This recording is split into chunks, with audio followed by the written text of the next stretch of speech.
உலகம் முழுவதும் உள்ள இந்துக்களால், குறிப்பாக இந்தியாவில் இந்துக்களால் கொண்டாடப்படும் ஒரு கடவுள் என்றால் அவர் பிள்ளையார்தான்.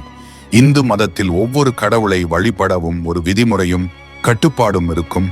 ஆனால் பிள்ளையார் மட்டும் அந்த விதிமுறைகளுக்குள் அடங்க மாட்டார். ஏனெனில் முழுமுதற் கடவுளான கணேசன் அனைத்து விதிகளையும் கடந்தவராவார். வினை தீர்க்கும் விநாயகரை வணங்கினால் எந்த சாபமாக இருந்தாலும் விலகிவிடும் என்று கூறுவார்கள். ஆனால் அந்த விநாயகரே ஒருவருக்கு சாபமிட்ட சம்பவம் உள்ளது. அதுவும் அவரை விரும்பிய பெண்ணுக்கே விநாயகர் சாபமிட்டார். விநாயகர் ஏன் தன்னை விரும்பிய பெண்ணுக்கே சாபம் கொடுத்தார்? யார் அந்த பெண்? விநாயகர் கொடுத்த சாபத்தின் விளைவு என்ன? போன்ற கேள்விகளுக்கான பதிலை இந்த பதிவில் பார்க்கலாம். இந்து புராணங்கள் முழுவதுமே நிறைய காதல் கதைகள் உள்ளது.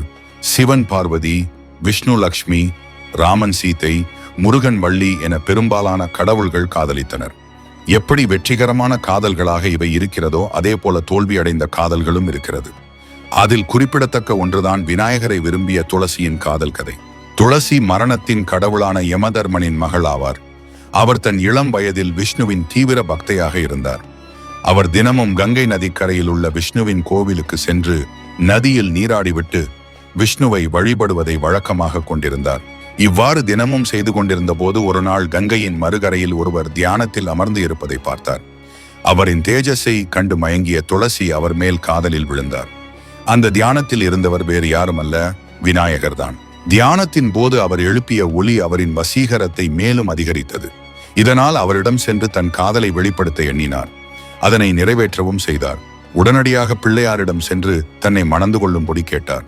இதனை சற்றும் எதிர்பார்க்காத பிள்ளையார் அமைதியாக துளசியின் காதலுக்கும் திருமணம் பற்றிய வேண்டுகோளுக்கு மறுப்பு தெரிவித்தார். துளசி அதற்கு காரணம் கேட்டபோது தன் தந்தை சிவபெருமானுக்கு எப்படி பார்வதி தேவி சிறந்த துணையாக இருக்கிறாரோ அதே போல தானும் தனக்கு தன் அன்னையைப் போல இருக்கும் பொருத்தமான பெண்ணையே திருமணம் செய்து கொள்ள இயலும் என கூறினார். விநாயகரின் இந்த பதில் துளசியின் கோபத்தை அதிகரித்தது. இதை தனக்கு நேர்ந்த அவமானமாக கருதினார். தன் உணர்ச்சிகளை மதிக்காத பிள்ளையாரை அதற்காக தண்டிக்க எண்ணினார். எனவே பிள்ளையாருக்கு சாபமிட துணிந்தார். தன் காதலை மதிக்காத பிள்ளையாருக்கு வருங்காலத்தில் அவர் எண்ணங்களுக்கு எதிராகவே திருமணம் நடக்க வேண்டும் என்று சாபமிட்டார். அதுவரை பொறுமை காத்த பிள்ளையார் துளசியின் சாபத்தால் கோபமுற்றார். எனவே வருங்காலத்தில் நீ ஒரு அசுரனைத்தான் திருமணம் செய்து கொள்வாய் என்று துளசிக்கு சாபமிட்டார்.